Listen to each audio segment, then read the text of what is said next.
apart. Don't break. Don't break. Hey, gads. Whiskey 6 Lima calling CQ, hello CQ.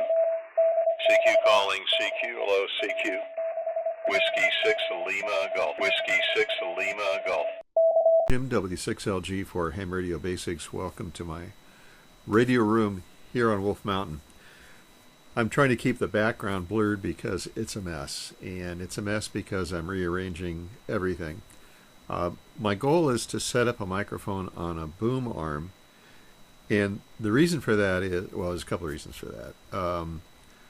One of them is so that when I operate, I can keep one hand, left hand, on the RF gain, AF gain, and the right hand for typing into the keyboard. So the goal here is to kind of free up my right hand from holding onto the microphone, and the only way to do that is with a boom arm.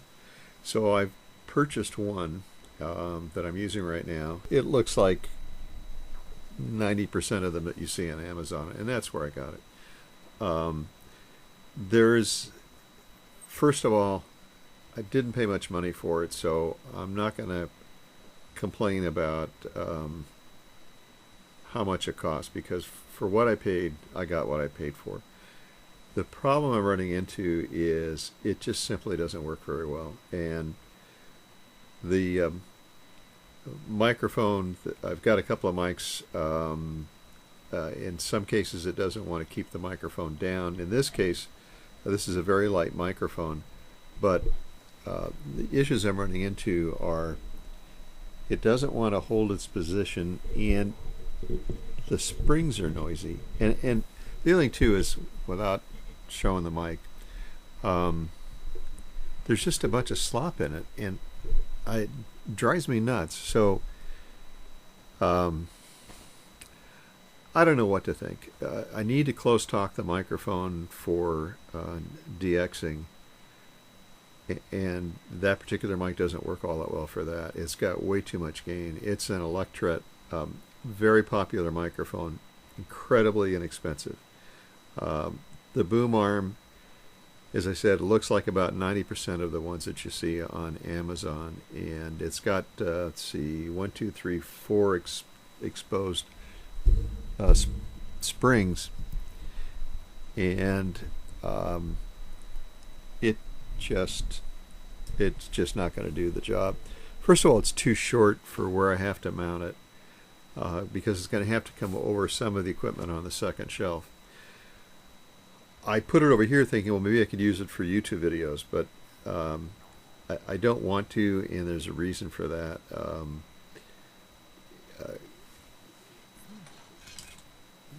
And the reason is I don't want it in the field of view much. I know a lot of guys want to have a pretty microphone to show off their nifty mic that's looks like gold, but I don't want to do that. I want the microphone to be really out of the picture, not part of the picture. Also, I've had a bunch of issues with AC hum occurring once in a while on this mic, so there's a grounding problem. To make this mic work really well for close in, you need to use one of these things, and I don't want this in the field of view either, so I don't know. I've got my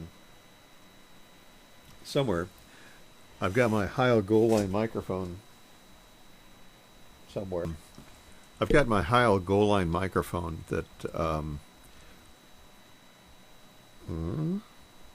may or may not work in this mount. I may have to use a mic clip to make that work. Something like, let's see if we get it in focus. Something like this guy. And so the mic slips in, and this is the one with, this is an interesting mic in that it has two cartridges in it. One is the HC4, the other is the HC5. What is kind of weird is the way they're mounted, and maybe it's maybe it's genius. I don't know. So I'm going to pull this apart. Don't break. Don't break. Hey, gads. Okay.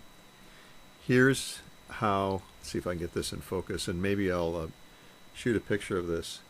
So here are the two cartridges. They're mounted on the top on double-sided tape. So this part looks like a standard dynamic microphone housing. There's no microphone in it. And then these two guys are mounted on the top. The difficulty with this is, let me put this back together. Okay. Boy, is that fragile looking. The difficulty with it is you've got to talk into it this way. So I'm not sure I can make that work on YouTube. So I'd use a mic clip, and the mic clip is rubbing up against the switch. So this mic clip's not going to work. There's a switch mounted here. By the way, this is the second switch, and I just had this apart. I'm going to need to buy a third switch because it quit working. Becomes intermittent. So I'm going to have to use a different kind of mic clip with this thing, and then if I use it on the air, I'm going to have it like this. So, and probably some kind of windscreen over it. Not sure if that's going to work. For YouTube videos, again, I'm not sure if it's going to work. I can give it a try. Along those lines, I'll get myself back in focus here. The depth of field on this lens is about that much, and like I said, I'm trying to keep everything else out of focus because it's such a darn mess behind me. I've got a microphone coming that's fairly expensive, and I've got what I think is probably one of the better, if not the best, mic boom arm around, to the extent that the manufacturer of it actually measures the noise that the thing makes as you move it and gives you a graph of that, which I haven't seen yet, but it sounds interesting. So we'll see what that looks like. Again, I got what I paid for, so I can't complain. Well, I can complain, but this part is just, it's got about, I'd say 4 inches of slop in it, and they've used channels with like nylock nuts. Of course, they're all metric because it's made in China. And springs that are exposed. And what happens over time is, as you move the thing, the springs become really noisy. They remind me of a spring door, of a screen door that we had as a kid, and it had a big long spring on it. And then when you let go of the door, it made a lot of noise before it slammed shut. Anyway, for YouTube videos, I don't think this is going to work out, and I'll see what the audio sounds like.